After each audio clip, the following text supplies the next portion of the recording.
O Senhor esteja convosco. Ele está no meio de nós. Proclamação do Evangelho de Jesus Cristo, escrito segundo Lucas. Glória a vós, Senhor.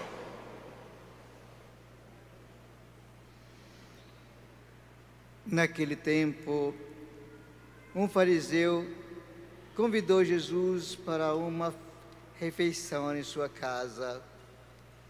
Jesus entrou na casa do fariseu e pôs-se à mesa. Certa mulher, conhecida na cidade como pecadora,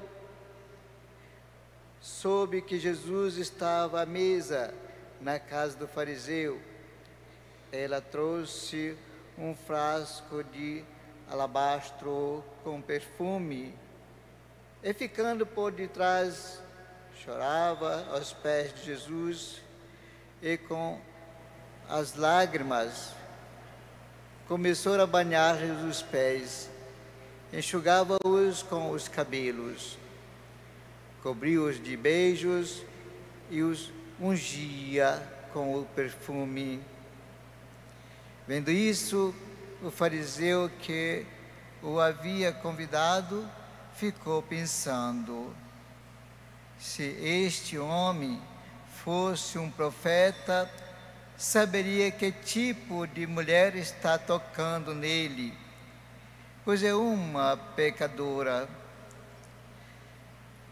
Jesus disse então ao fariseu: Simão, tenho uma coisa para te dizer. Simão respondeu: fala, mestre. Certo credor tinha 2 devedores. Um lhe devia 500 moedas de pratas, o outro 50. Como não tivesse com que pagar, o homem perdoou os 2. Qual deles o amará mais? Simão respondeu: acho que é aquele ao qual perdoou mais. Jesus lhe disse: tu julgaste corretamente. Então Jesus virou-se para a mulher e disse a Simão: está vendo esta mulher? Quando entrei em tua casa, tu não me ofereceste água para lavar os pés.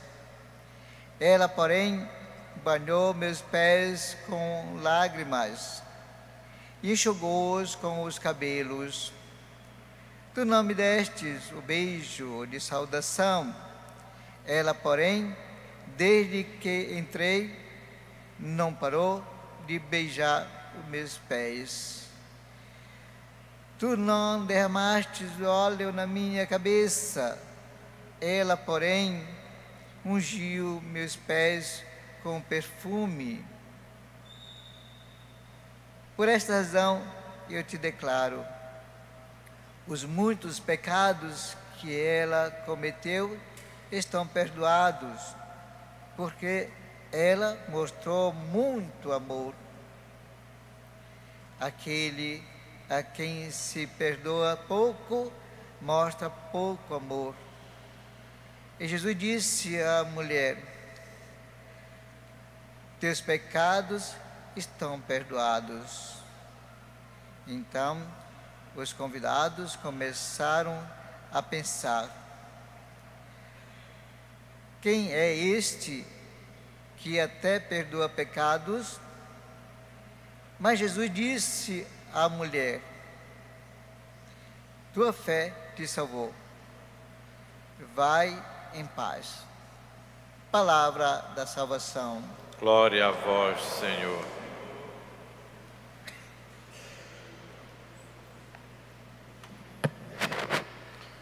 Queridos irmãos e irmãs que aqui estão pessoalmente em Belém, no Santuário da Virgem de Nazaré, irmãos e irmãs que estão antenados, plugados, conectados conosco A palavra de Jesus hoje é muito rica e nos oferece várias possibilidades de reflexão, todas elas úteis para renovar nossas convicções, para nos converter, para tornar-se assim alimento diário.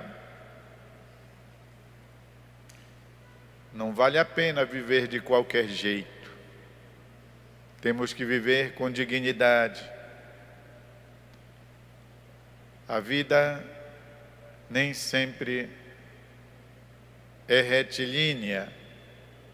Às vezes tem os zigue-zagues, mas nós temos que dar conta, vencer. Viver com dignidade a nossa existência de pessoas humanas, discípulos missionários de Jesus. A palavra do apóstolo São Paulo, que nos é transmitida na carta a Timóteo, nos fala sobre o prêmio, a graça, a alegria da juventude. Olhem só. Ninguém te desprezes por seres jovem. Estava na Itália e me veio às mãos um livro que, quando a gente está sem fazer nada, de vez em quando é bom pegar um livro, nos ajuda a passar o tempo. Como envelhecer era o título desse livro.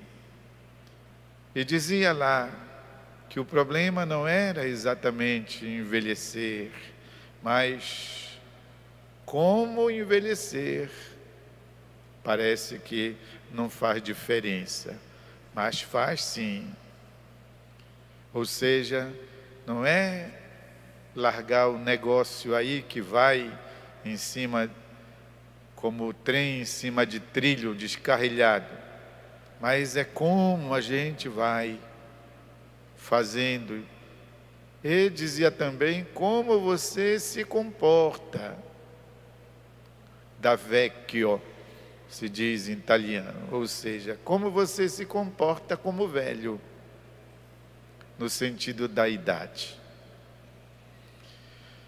Certa vez, ao nosso saudoso Padre Mário Pozzoli, aquele que participava sempre aqui da Santa Missa, agora falecido, grande missionário italiano, barnabita, Padre Mário Pozzoli, eu perguntava: como está o senhor?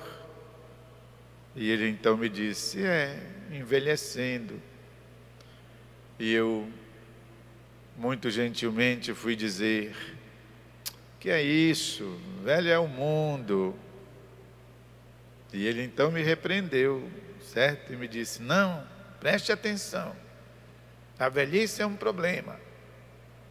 Ou seja, eu, sendo um jovem, quis dizer que não, que a velhice não conta. E ele, como velho, me disse: não, olha, não é assim, não é bem assim não, A velhice tem os seus percalços. Então, queridos, como envelhecer? E quando falamos da juventude, ou do ser jovem, a gente pode ter várias ideias a respeito disso. Primeiro, que parece que é o antônimo, é o contrário de ser velho, é ser jovem. Podemos olhar a juventude assim de dois ângulos.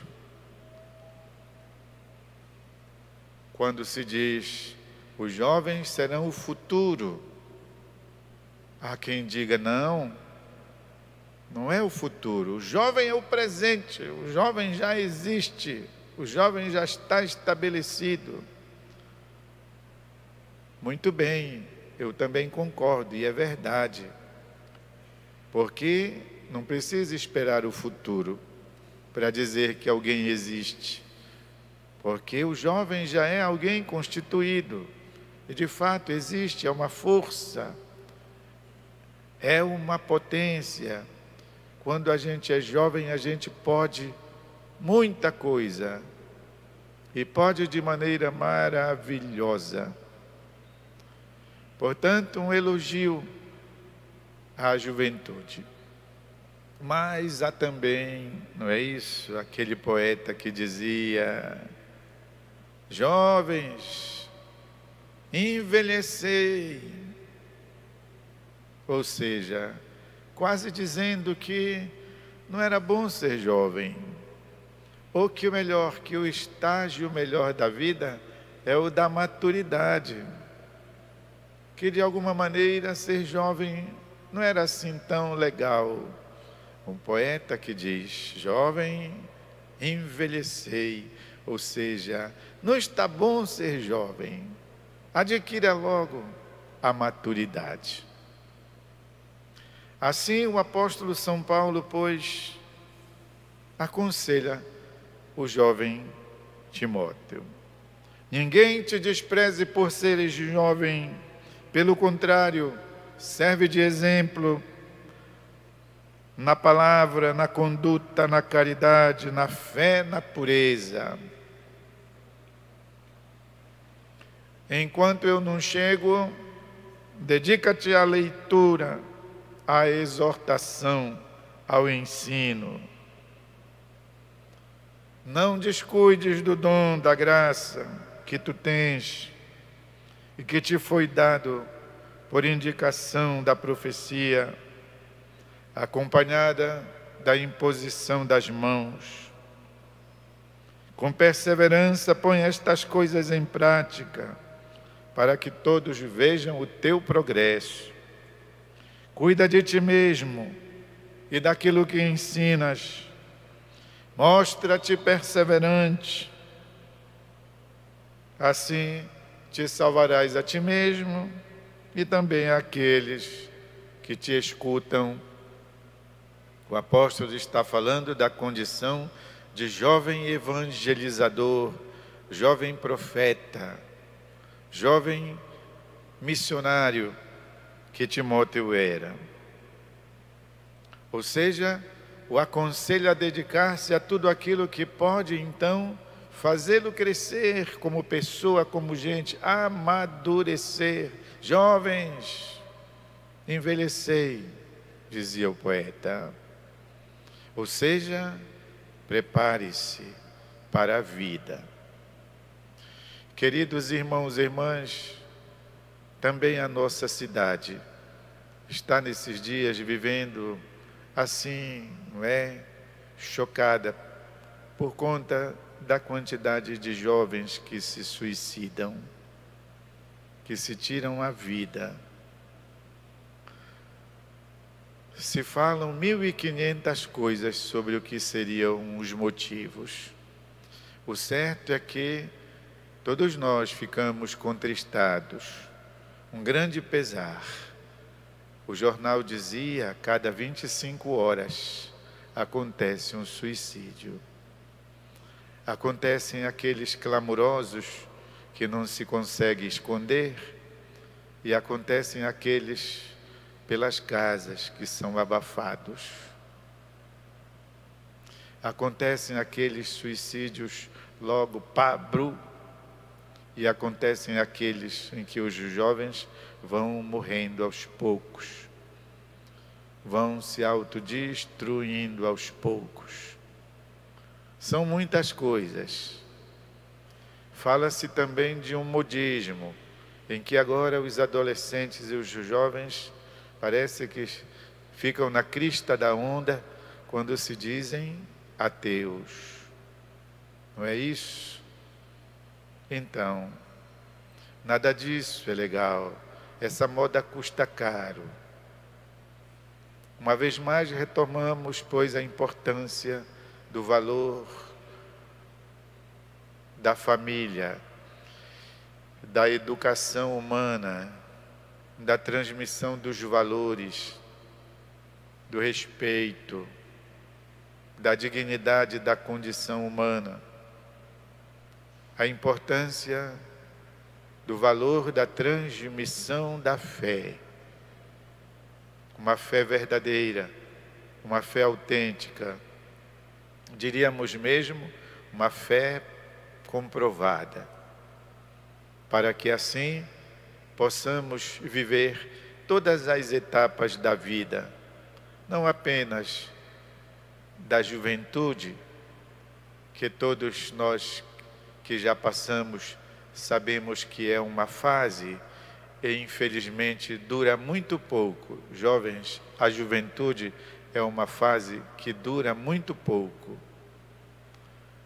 Seja que já estejamos vivendo a maturidade, a melhor idade.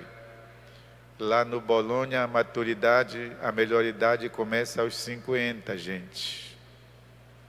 Então, ou seja, qualquer que seja a etapa da vida que Deus nos está dando no presente, que nós possamos vivê-la fortalecidos na fé, na esperança e na caridade, que são dons do Espírito, para fortalecer-nos e darmos conta da nossa caminhada.